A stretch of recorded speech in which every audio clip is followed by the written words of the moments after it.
liebe Konstantin ist an meiner Seite, der Konstantin Firsching von ProVideo aus Berlin. Genau. Es geht jetzt endlich mal um LED, sag ich mal. Richtig, genau. Naja, ich habe es heute schon ein paar Mal gesehen und gehört. Hallo erstmal, vielen Dank fürs Erscheinen.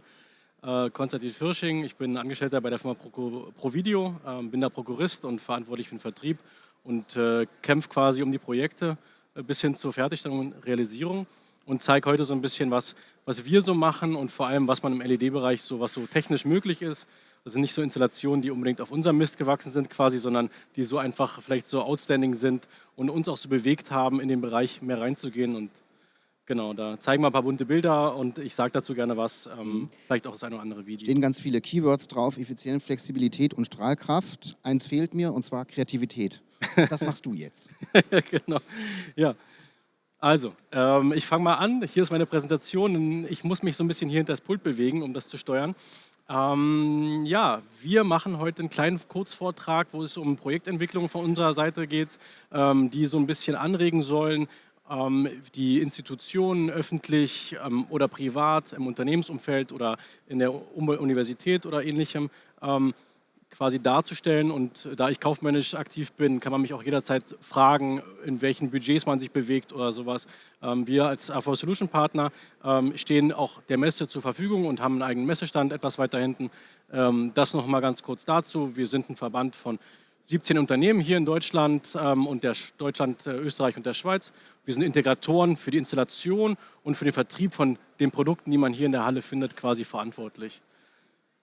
Wir sind in Berlin und Braunschweig ansässig.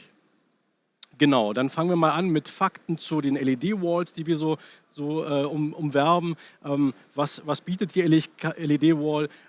Sie bietet einfach eine deutlich höhere Helligkeit und Brillanz, Farbbrillanz gegenüber Displays oder Projektoren. Sie ist modular aufbaubar, das heißt also, wir können die Größe der Bildwand selbst bestimmen.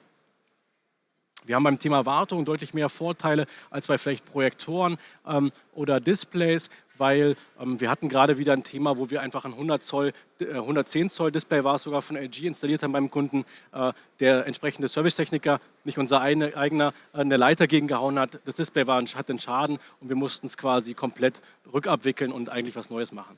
Das passiert Ihnen bei der LED-Wand eben nicht. Die Lebensdauer, wir gehen nachher da ein bisschen drauf ein, beträgt ja bei den LED-Modulen so bis zu 100.000 Stunden, so sagt man, also eben auch in einem Bereich des nahezu Unkaputtbaren im Laufe der normalen Lebenszeit. Das Thema Energieeffizienz, das haben wir auch nochmal nachher ein bisschen detaillierter aufgegriffen, aber es ist auch was, worauf wir eingehen werden, weil es natürlich immer wichtigeres Thema ist und auch in den Ausschreibungen ein richtiges Kriterium geworden ist. Genau, zusammengefasst bedeutet es halt, dass wir die Auflösung und die Bildgröße modular und frei bestimmen können, die Technologie und die Qualität dadurch auch herstellerabhängig, herstellerspezifisch so ein bisschen variieren können und wir gehen auch so ein bisschen auf Trends ein, die sich jetzt so im Markt entwickeln, vielleicht noch nicht ganz etabliert sind. Aber es ist ja eine Messe, da soll man ja auch ein bisschen nach vorne schauen. Gehen wir mal auf ein Projekt, was wir nicht realisiert haben, ein, aber nur um mal kurz nochmal das Thema LED in der Maximalform darzustellen. Jeder kennt das Objekt in Vegas und der eine oder andere hat es vielleicht sogar schon live gesehen, aber einfach nochmal zum Darstellen.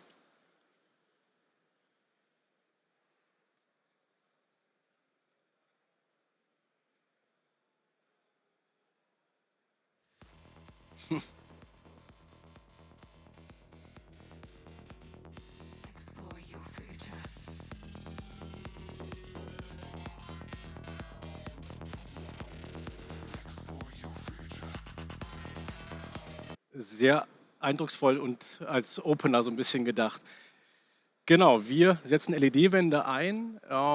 Zum Beispiel bei privaten Unternehmen fangen wir damit an, in deren Lobby, in deren Bereichen, wo sich die Mitarbeiter oder Kunden oder Besucher dieser Firma quasi aufhalten sollen und dürfen, um sie zu informieren oder um eine bestimmte Atmosphäre zu schaffen.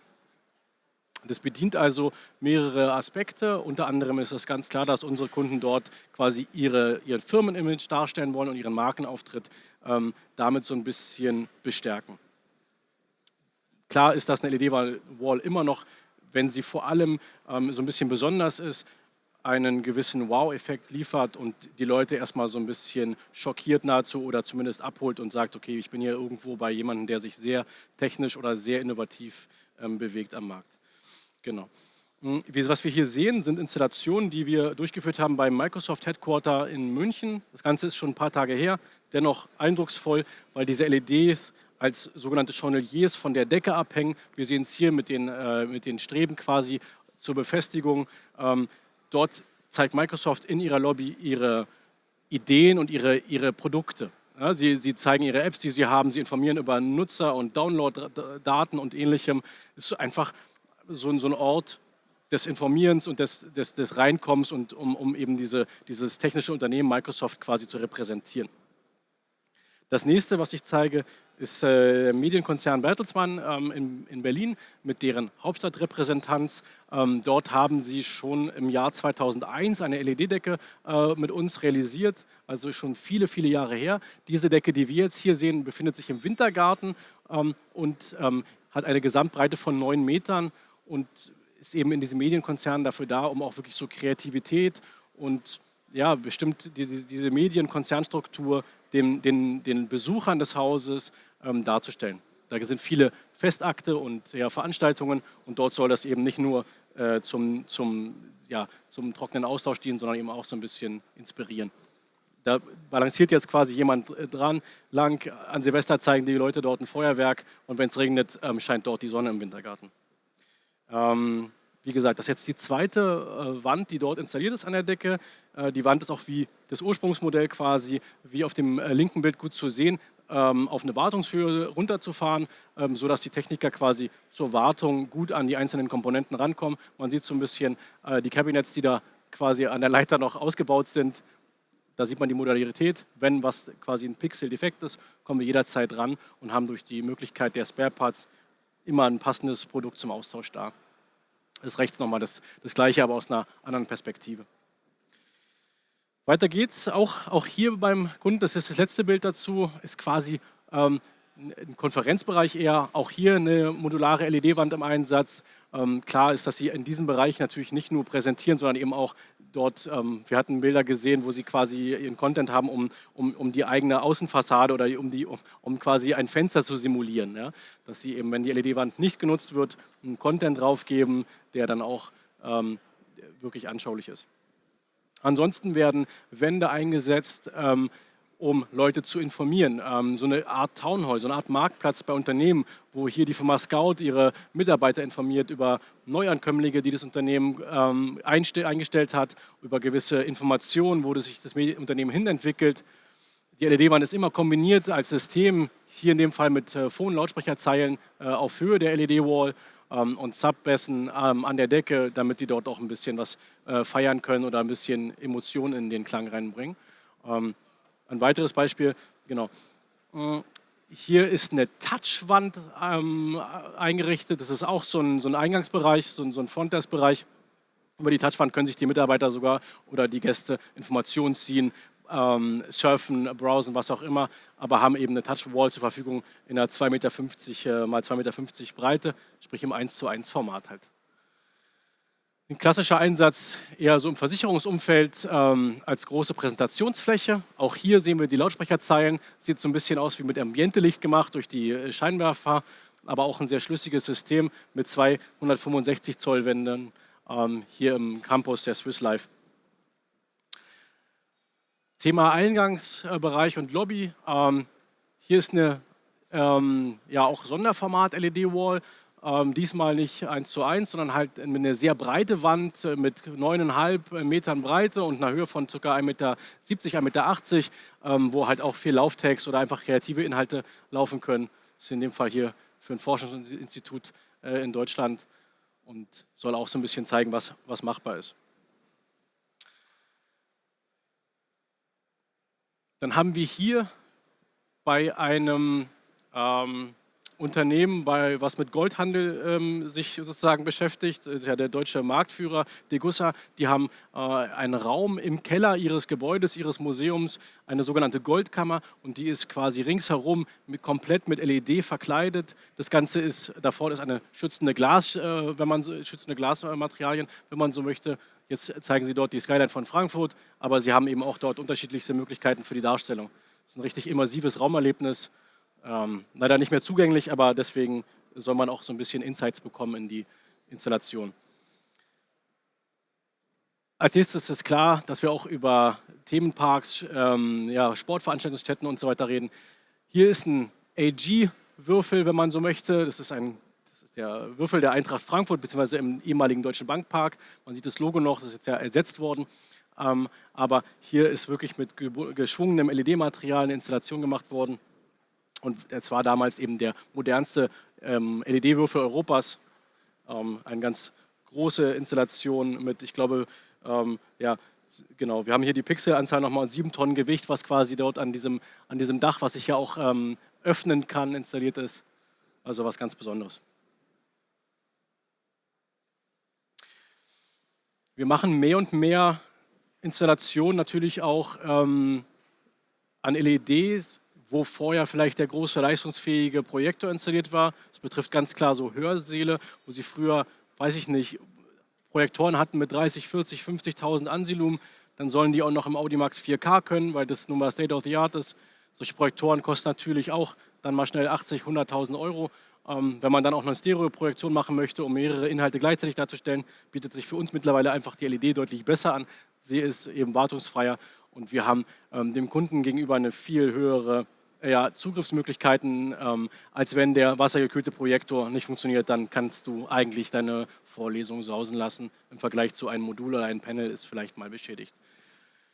Genau, außerdem haben wir eben auch eine ganze Menge Unis und Hochschulen, die eben sehr, sehr genaue Werte bei Farbgenauigkeit haben oder einen sehr, sehr hohen Anspruch davon, das Ganze auch messen. Und da ist bei LED einfach durch die aktive Beleuchtung und die aktive Darstellung ein deutlich höherer Wert zu betrachten. Genau, wir zeigen hier so ein paar Beispiele, und zwar einmal in der Humboldt-Universität, in deren ja eigentlich schönsten Hörsaal. Dieser Saal ist denkmalgeschützt und dennoch sehr modern geworden. Wir haben hier so rein klassisch 2 große schwarze Projektoren an der Decke hängen, die in 2 verschiedene Richtungen projizieren. Also wir sehen jetzt quasi einmal die Nordseite. Dort wird quasi eine Leinwand rausgefahren. Die sieht man in diesem Kasten da oben noch in dem Schrank verbaut. Die fährt dann raus und wird mit einem Projektor versorgt. Rechts und links haben wir die entsprechend dazugehörige Beschallung fürs Publikum, aber auch als Monitore quasi für den Sprecher vorne. Und das ist die eine Seite, und die zweite Seite, die wir sehen, ist jetzt quasi rechts. Da scheint richtig die Sonne rein. Die Leute wollen in den Hörsälen, in den Unis nicht mehr wirklich abdunkeln, also nicht mehr die Vorhänge zuziehen von einem Hörsaal, der unter den Linden gelegen ist. Das ist einfach zu schade. Halt, die Leute schlafen dir quasi regelrecht in der Vorlesung ein. Also hat man diesen Saal sehr hell und dort hier eine Full HD LED-Wall, weil man mit einem Projektor einfach mit der Leistung nicht hinkäme. Und das Bilderlebnis ist ein ganz anderes. Dann haben wir hier, man sieht es so ein bisschen, nee, man sieht es eigentlich kaum, aber da oben in der Ecke an dem Phon-Linienstrahler sieht man natürlich die Kameras. Auch das ist ein Thema, worauf wir eingehen. Logischerweise ist die LED-Wall deutlich kameratauglicher. Wir können dort quasi den Vortragenden besser abfilmen als von der Projektion, wo er im Bild steht oder sowas. Das sind Möglichkeiten, die die LED-Wall bietet und weswegen wir auch sie ganz häufig in anderen Bereichen wie im Studio zum Beispiel einsetzen. Das ist auch noch eine Installation über eine 4K-Wand, was noch sehr besonders ist im Universitätsumfeld, insbesondere mit dem Pixel-Pitch von 0,9 mm. Das, was wir eben gesehen haben, hat einen Pixel-Pitch von 2. Ja. Deswegen hat diese Wand 4K und die andere nur HD. Genau, hier geht es weiter für eine andere Hochschule, die im öffentlichen Bereich genauso tätig ist und ihre Leute schult.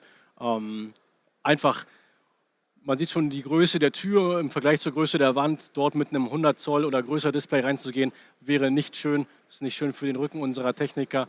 Und durch die modulare Bauweise haben wir einfach Möglichkeiten, sie in Orte zu bringen, wo wir das mit dem Display kaum schaffen würden.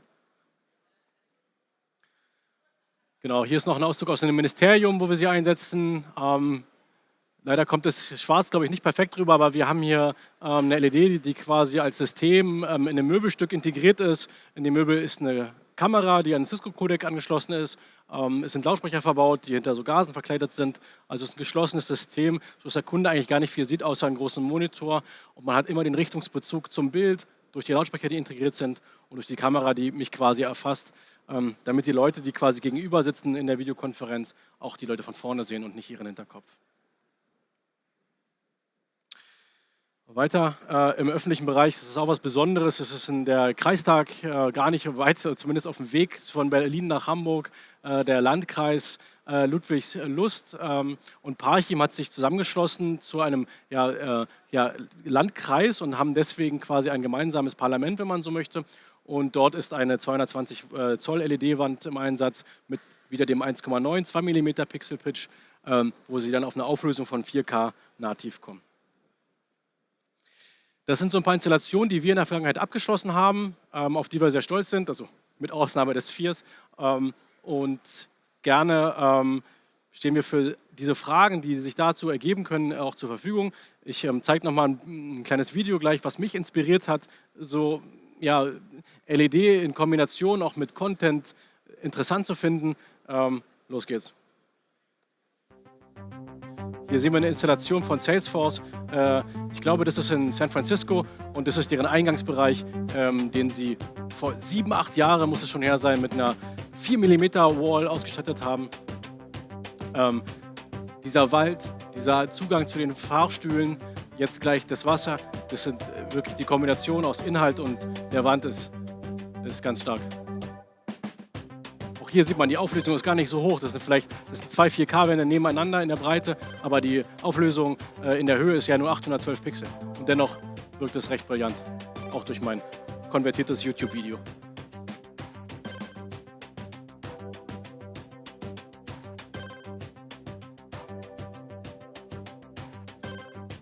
Sorry dafür.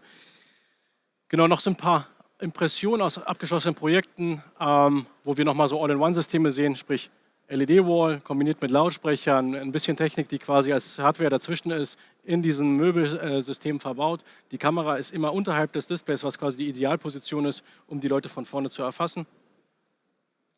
Und in einem Raum, der natürlich immer mehr Ausstattung hat als nur einen großen Screen an der Wand. Hier sehen wir die entsprechenden Deckenmikrofone. Wir sehen Lautsprecher, die von der Decke abgependelt sind, wo ein Voice-Lift gemacht werden kann, wo die Mitarbeiter oder die Teilnehmer der Konferenz gut verstanden werden, weil sie die Kombination aus dem Deckenmikrofon und der Kamera ein Speaker-Tracking haben. Und so wird so ein Meeting echt lebendig. Und ja, technisch möchten wir noch mal ein paar Dinge mitgeben. Und zwar ist für uns die Wahl des Lieferanten oder des Produzenten der LED eine sehr entscheidende. Es gibt ein paar Kriterien, auf die man auf jeden Fall achten sollte bei einer Anschaffung, bei einer Planung, die ich nochmal aufgeführt habe. Klar ist, dass wir in der Mitte der Zeit jetzt auf jeden Fall auf Gold-Bonding-LED-Wände setzen. Das ist sprich der Kupferdraht, der die einzelnen SMDs oder die einzelnen LEDs miteinander verbindet. Kupfer hat einfach eine zu schlechte Eigenschaften über die Dauer, was Feuchtigkeit betrifft, was Wärme angeht und so weiter, sodass das Thema Richtung Gold, der ein besserer Leiter ist, gegangen ist. Es geht um Anschaffungskosten. Wir planen Budgets für Öffentliche, für Planer und helfen so ein bisschen auch bei der Marktfindung der Produkte. Mittlerweile sind LEDs im Preis so gefallen, dass wir teilweise Hochschulen und Unis haben, die ihre Projektoren einfach wirklich quasi stornieren und sagen, für das gleiche Geld bekomme ich eine LED-Wand, die mir viel mehr gibt, einfach in meinem Hörsaal. Weil es ja auch der Effekt ist für die Professoren. Es gibt ja Institute der Universitäten, die einfach gewisse eigene Mittel zur Verfügung haben und dann eine Anschaffung eines Projektors vielleicht für die eine größere Sache ist, aber sie finden eben ihren Raum in wahrscheinlich ähnlichen Konditionen vor, wie sie ihn hinterlassen haben. Also es gibt eben einen Projektor, der macht irgendwie ein Bild und ich muss abdunkeln. Wir haben neulich eine Installation gehabt in einer Hochschule in Berlin, wo man auch gar nicht dran denkt, aber die eben auch sehr technisch ist. Auch die haben eine LED-Wand angeschafft und das war dann wirklich Einstiegsklasse vielleicht, aber so eine Wand kann eben auch für 15.000, 20.000 Euro schon zu haben sein als All-in-One-System. Also als wirklich Standardauflösung ohne frei, aber eben mit allem, was dafür notwendig ist. Technologien gibt es verschiedene Varianten, es variiert auch so ein bisschen nach den Hersteller. Wir setzen recht stark auf COB. Wir rechnen genauso trotzdem noch mit, dass SMD-Wände sich auch weiter durchsetzen. Da sind einfach unterschiedliche Entwicklungen der Hersteller. Da kann man sich einfach anschauen, was quasi für das Projekt das Richtige ist. Das COB hat Vorteile, was die Wärmelasten angeht. Das SMD hat vielleicht woanders Vorteile. Da muss man einfach schauen, was quasi benötigt ist. Man sollte die Leistungsaufnahme der LED-Wand ordentlich planen. Klar ist, dass die LED-Wand beim Hochfahren einen gewissen Strom zieht erstmal. Das heißt, dafür muss eben mit dem Integrator oder mit dem Planer eine gewisse Planung gemacht werden. Die Formeln für die Berechnung der Größe, die sind natürlich auch nur so für einen Konferenzraum wahrscheinlich relevant. Wenn man in einer Lobby sich befindet oder irgendwas Künstlerisches darstellen möchte, dann ist quasi der Betrachtungsabstand nicht wirklich relevant. Es gibt Installationen, wo es gar nicht darum geht, eine hohe Auflösung zu haben, ja, sondern es gibt ja genauso Sachen, wo ich eher eine bestimmte Atmosphäre vermitteln möchte, durch Beleuchtung oder ähnliches. Dieser optimale Betrachtungsabstand ist quasi nur für eine Konferenzraum-LED-Wall. Ja, von meiner Seite aus war es das. Wir sind auch ganz stark im Studiobereich tätig, wo wir LED-Wände als virtuelle Rückwand oder als Greenscreen verwenden. Wir hatten gesagt, die LED-Wand ist abfilmbar und deswegen idealer Einsatz für Hochschule für Film und Fernsehen zum Beispiel, die dort halt was drehen. Oder auch im Unternehmensumfeld ganz viele Unternehmen, die ihre eigenen Social-Media kreativen Inhalte selbst konstruieren und dann quasi mit der LED-Wall als virtuellen Background nutzen.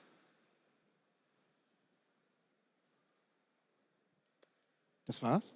Das war's von mir aus. Danke. War es das wirklich? Erstmal einen Applaus. Danke. Gibt es noch etwas, was er beantworten kann? Was ist dein Lieblingsprojekt gewesen von euren? Lieblingsprojekt? Zeige ich nicht.